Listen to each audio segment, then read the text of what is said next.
बहुत समय पहले एक पुत्रवती ब्राह्मणी थी। उसके दो पुत्र थे। वह ब्राह्मणी बहुत ही गरीब थी। देवयोग से उसे एक दिन महर्षि सांडिल्य के दर्शन हुई।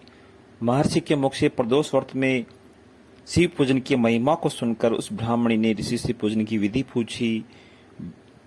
ऋषि ने ब्राह्मणी को शिव पूजन की विधि बताई। ब्राह्मणी से कहा कि तुम अपने पुत्रों से शिव जी का पूजन करो, इससे तुम्हारे घर में रिद्धि सिद्धि प्राप्त होगी। इस ब्राह्मणी ने महर्षि के वचन सुनकर उन बालकों के सहित नतमस्तक होकर मुनि के चरणों में प्रणाम किया और बोली कि मैं आपके दर्शन से धन्य हो गई हूँ। उसने ऋषि से कहा कि मेरे ये दो पुत्र हैं, ये शुचिव्रत मेरा पुत्र है और ये राजसूत राजकुमार मेरा धर्मपुत्र है। ये दोनों बालक आपके सेवक हैं, मेरा उद्धार कीजिए। ब्राह्मण को शरणागत जानकर मुनि ने मधुर वचनों द्वारा दोनों कुमारों को शिव जी की आराधना विधि बताई। उस दिन से वे दोनों बालक मुनि के कथनानुसार प्रदोष काल में शिव जी की पूजा करने लगे, आराधना करने लगे। पूजा करते हुए दोनों को 4 महीने बीत गए। एक दिन राजसूत की अनुपस्थिति में शुचिव्रत स्नान करने नदी के किनारे चला गया।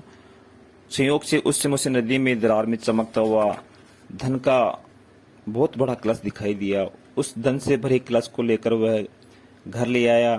कलश को भूमि पर रख अपनी माँ से कहा कि माँ, शिव जी की महिमा देखो, भगवान ने हमें अपार संपत्ति दी है। उसकी माता ने दोनों पुत्रों को बुलाकर धन आधा आधा बांट लेने के लिए कहा। माता की बात सुनकर शुचिव्रत बहुत प्रसन्न हुआ, परंतु राजसूत ने असहमति प्रकट कर दी। वह बोला कि माँ, यह धन तेरे पुत्र को पुण्य से प्राप्त हुआ है, इसमें मैं कोई हिस्सा नहीं लूंगा। मनुष्य को अपने कर्मों का फल स्वयं भुगतना पड़ता है। इस प्रकार शिव पूजन करते हुए एक दिन एक ही घर में उन्हें 1 वर्ष बीत गया। एक दिन राजकुमार ब्राह्मण के पुत्र के साथ वसंत ऋतु में वन विहार करने के लिए गया। वे साथ साथ बहुत दूर निकल गए। उन्हें वहां सैकड़ों गंधर्व कन्याएं खेलती हुई दिखाई पड़ी। ब्राह्मण कुमार उन कन्याओं को देख के बोला कि कन्याएं आगे विहार कर रही है, इसलिए हम लोगों को अब आगे नहीं जाना चाहिए। लेकिन राजकुमार ने उसकी बात को अनसुनी कर कहा कि कन्याओं के विहार स्थल में निर्भीक भाव से मैं अकेला ही चला जाऊंगा। उन सभी गंधर्व कन्याओं में प्रधान सुंदरी उस आए हुए राजकुमार को देखकर मन में विचार करने लगी कि ये सुंदर राजकुमार कौन है।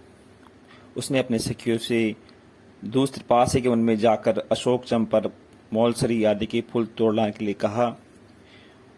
उस गंधर्व कुमार की बात सुनते सब सखियां वहां से चली गई। गंधर्व कुमारी ने राजकुमार को देखा। राजकुमार ने उसको गंधर्व कुमारी को देखा और उससे राजकुमार से वो पूछने लगे कि हे कमल के समान नेत्रों वाले, आप किस देश के रहने वाले हैं? आप यहाँ कैसे आए हैं?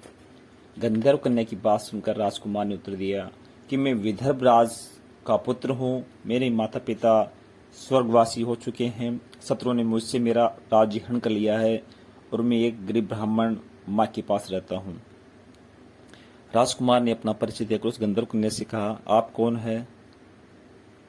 राजकुमार की बात सुनकर गंधर्व कन्या ने कहा कि मैं विद्रविक नामक गंधर्व की पुत्री अंशुमति हूँ।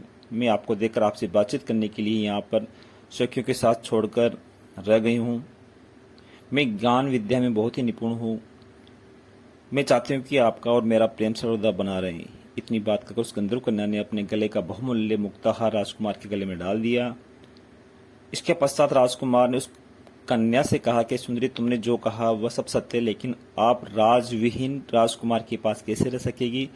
आप अपने पिता की अनुमति के बिना मेरे साथ कैसे चल सकेगी? राजकुमार की बात पर कन्या मुस्कुरा कर कहने लगी, जो कुछ भी कहा है मैं अपनी ही इच्छा से आपका वर्णन करूंगी। आप परसों प्रातःकाल यहाँ पर आएगा, मेरी बात झूठ नहीं हो सकती।